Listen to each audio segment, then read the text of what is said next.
The music industry loves to cry. And it's not just in country music. It is all their artists, and usually the richest of the music artists, that go around going, oh my God, my money's been taken from me. All the people who are trying to take my money from me. I was going to make $128 million this year, but I only made $127.5 million. So what are they crying about today? Well, they're saying that people who put up videos on YouTube are not properly compensating them. Now, if they had a real case, I'd say, look, I get it, you're super rich. And in fact, Taylor Swift is leading this. And I have defended her on a great number of issues, including when people were trying to violate her trademarks, copyrights, etc. I've defended her on countless things. And she's got every right to her profits and the things that she has justly earned. But it appears the music industry's greed is endless. In this case, they're targeting people on YouTube who might use their music at some point. And we built a system, YouTube built a system. I wish I was smart enough to build this, right? And they spent a lot of money doing this, where they say, we are going to get you all the profits that you deserve if anyone uses your music, or you can take it down. But the music industry is like, no, I want more. When has the music industry ever said, that's enough? To my knowledge, never. So let's explain to you their case. Musicians and companies that own music are complaining that Google's video site doesn't give them enough money for the use of their music, and that YouTube doesn't give them a real choice about whether and how their music is used. Okay, I'm going to prove to you that that's not true, but that is their complaint. And there's a lot of signatories here, I believe about 180, and then they did the usual political tricks. They put it on the Hill, Politico, to try to reach the Washington establishment guys. Hey, Washington establishment, here are some celebrities. You should pay attention to them. And by the way, your check's in the mail. Let's keep this thing going. Okay, signatures include Taylor Swift, U2, Paul McCartney, Billy Joel, Katy Perry, and the list goes on, right? What are they complaining about? Well, it's an act called the Digital Millennium Copyright Act, and it's the 1998 law that governs the way big internet companies can use material uploaded by their users. Now, let me try to explain this as simply as possible.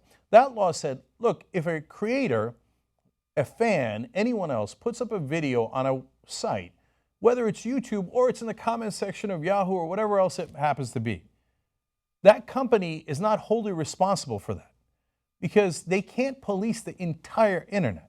Now, they have to have safeguards, and I'm going to explain the safeguards in a second, and they do all these different things to make sure that nobody gets ripped off. But if somebody leaves an insane comment, for example, that doesn't mean that Google left that comment, Facebook left that comment, Twitter left that comment. My God, if Twitter was responsible for all the crazy things said on Twitter, it would have been obliterated so long ago. In fact, that's why this law makes sense. You can't hold those companies responsible for that. So that's not a loophole, that's the whole point of the law. And it's not like they passed it by accident. They meant to pass it, and it's working just like it should. Okay. Doesn't mean that the music industry isn't going to cry about it.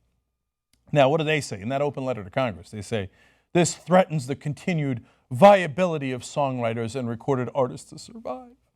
Now, they never really bring out starving music artists, right? They always bring out Taylor Swift and Bono and stuff, people that are mega millionaires.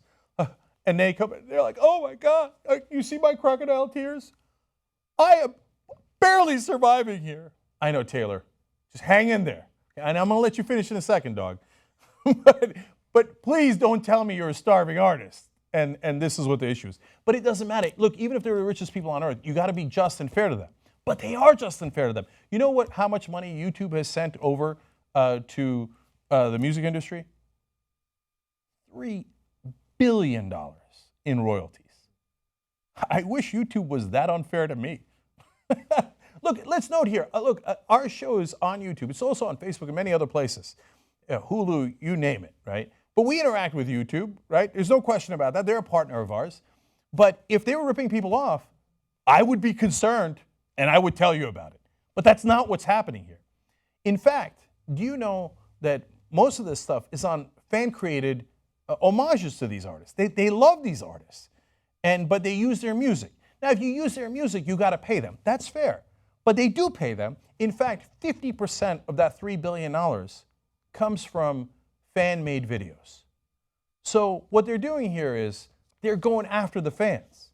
They're saying, don't you dare use my music and then pay me for it. How dare you do that? Now, do they really think that? No, they just want more money, Lebowski.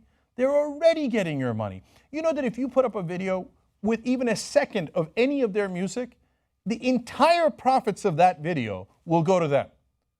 Even if it's a 3-minute video and there's only 1 second of their music, they're going to get all the profits. You're going to get none of the profits. They think, not enough. Not enough. Taylor Swift has not made enough money this year. Okay. Hank Green, who's another creator on YouTube, explains.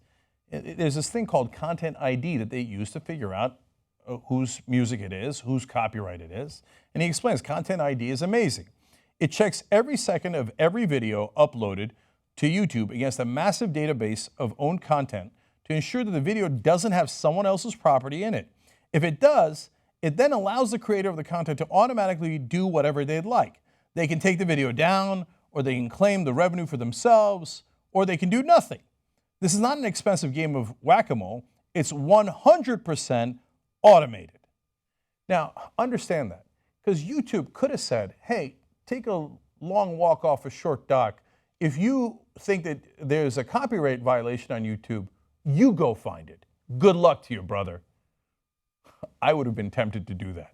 But YouTube didn't do that. Instead, at their own expense, they built an amazing program that says if anybody uses any of your copyrighted material, you will immediately get all of its profits or be able to take it down immediately. And the music industry looks at it and goes, not enough. I want more. I don't even know what more you want. So I go back to the letter. Irving Azoff, who led this letter, said, it's not just about the money. It's about control and what we leave behind in the future. This isn't a fee dispute. It's far deeper. Oh, I know. Deep principles are involved. It's about the money, Lebowski. There are no deep principles. Hank Green explains, if you don't want your song on YouTube, upload it onto Content ID database and issue a blanket takedown for all videos using that song. And that's it. It's done. So it's not about control. You want to take away the videos, you can take them down. You don't want your music up there, you can take it down. If you want to make money off of it, you can make money off of it. You already made $3 billion off it. You know what they're doing here? And this is why this is so annoying. They're negotiating in public. So the music industry, for whatever in their secret negotiations that I am not privy to with YouTube, are demanding more money. I don't know if it's a higher percentage of something. I don't know if it's a blank, not a blank check, but a lump sum payment. I don't know. I'm not in those negotiations. But it is clear that this is their way of saying, we'll take those fans' videos hostage if you don't pay us more. Because right now you get all the profits. Somehow, apparently, they want more profits. So which leads me to Taylor Swift. When is it ever going to be enough? She's at the forefront of all these. And I know how the media business works. It's not like Taylor Swift is in there going, all right, who can we sue next? I know that it's her handlers and her management, but Taylor, your name's on it. So how many hostages are you going to take? How many times are you going to go after your own fans? How many times somebody says they love your music, are you going to bash them? So your management, every time somebody wants to listen to your song, it's like, don't do it. Taylor has not made enough money. So, okay, I would reach out if I was you guys. I'm going to do it myself. And ask her, hashtag Swift profits. I mean, she doesn't just want profits. She wants Swift profits. How much is enough, Taylor? How much is enough? So don't play these games and pretend that you're doing this out of principle or ideology. A principle or ideology that does not exist. You're doing it to make extra. Don't pretend that you're doing it for some starving musician who just, golly, gee, they can't make it if they don't have these protections. No, you're doing it for you. You're doing it for more money. Just own up to it. So back to their letter, they say, aspiring creators shouldn't have to decide between making music and making a living. Please protect them. But they already do protect them. They say, if anyone uses your music, use Content ID. No matter how small a piece of the music they use, you will get to take the profits of the entire video. That'll help you make a living. In fact, we've helped people make a living by giving billions of dollars to the music industry. Not good enough. Oh, for Christ's sake. So One more hashtag. Hashtag release the hostages. Okay, send this to all the people who signed the letter.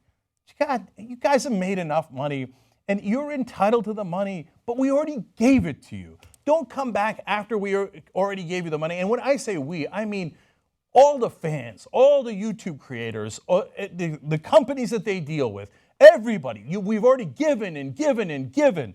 And at the end of the day, you say, nope, I'm not going to let those fans make those videos. How dare they love our music? And you're going to hold them hostage. You think you're clever. You're not clever. We all know the game you're playing. So hashtag release the hostages. Young Turks.